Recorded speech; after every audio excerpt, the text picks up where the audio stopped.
I've decided to do my hair a bit differently today. Don't judge me too much, will you? Please. By now you've probably noticed all of these photos behind me. All of these ones were prints from my phone using an app called Free Prints. You get basically, I think it's 30 free photos a month, and all you have to do is pay the delivery, which is like £3. It's pretty cool. And especially nice for what I've done is I've taken loads of pictures of friends and my favourite Instagram posts and stuff and put them on my wall.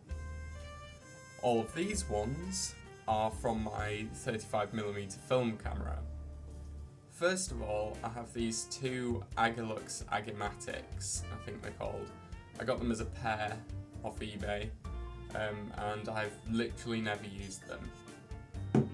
I've pretty much used them for decor, and I'm trying to resell them because I've just never used them because I got my film SLR camera. This is my Pentax SP1000. It shoots 35mm film.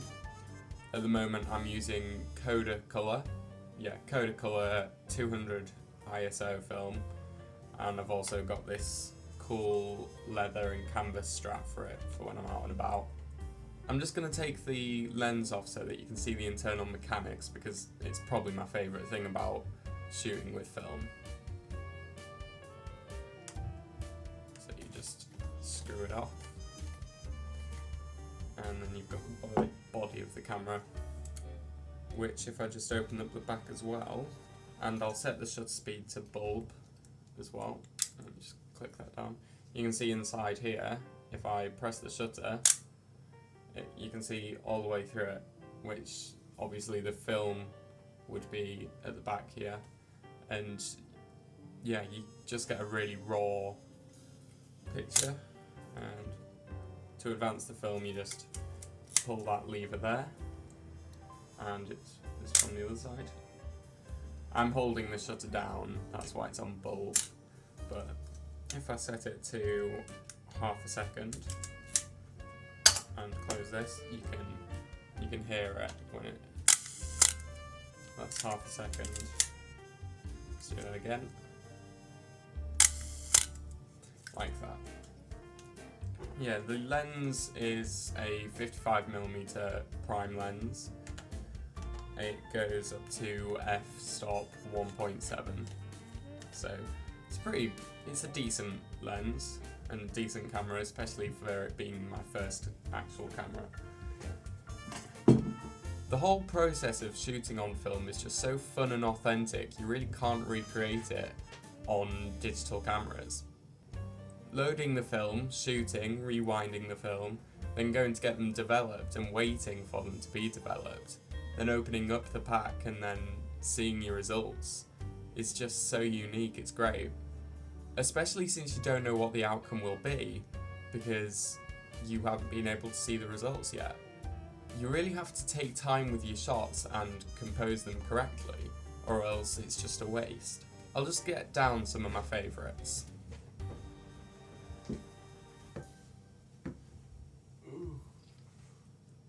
So these are a few from when I accidentally stumbled into a protest.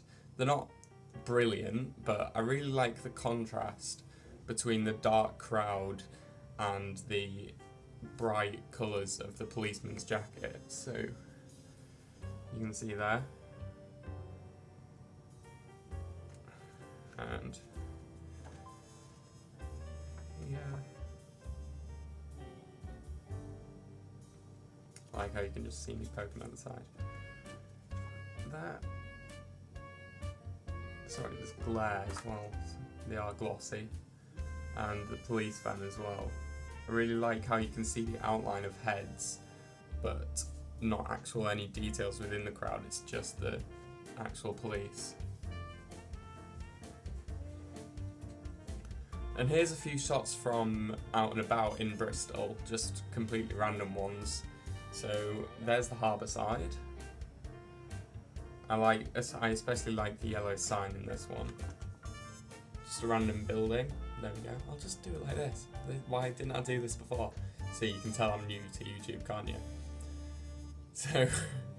So just a random building. I especially like the person walking here halfway through a step.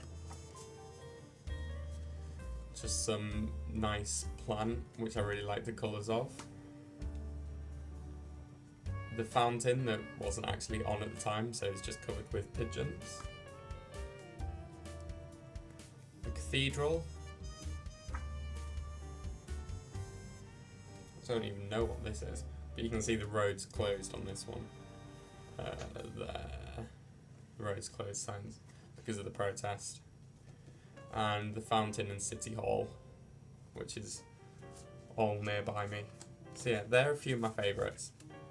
Bear in mind that that is my first role that I've actually had developed, so they're not brilliant, but this is my first camera, this is my first time developing film, so don't be too harsh.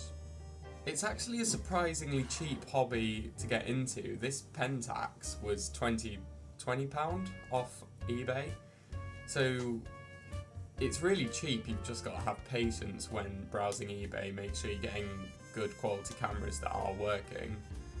Another thing is the learning curve that comes with shooting in film. Obviously you can't see on the screen what your results will be, so you've really got to know what you're doing with all the settings and stuff. It's not too much of an obstacle as long as you're actually putting the time to actually learn. Okay, so I'm starting to ramble for a bit now, so I'll probably end today here. I hope you're enjoying Vedim so far. I know I am, so I will see you tomorrow.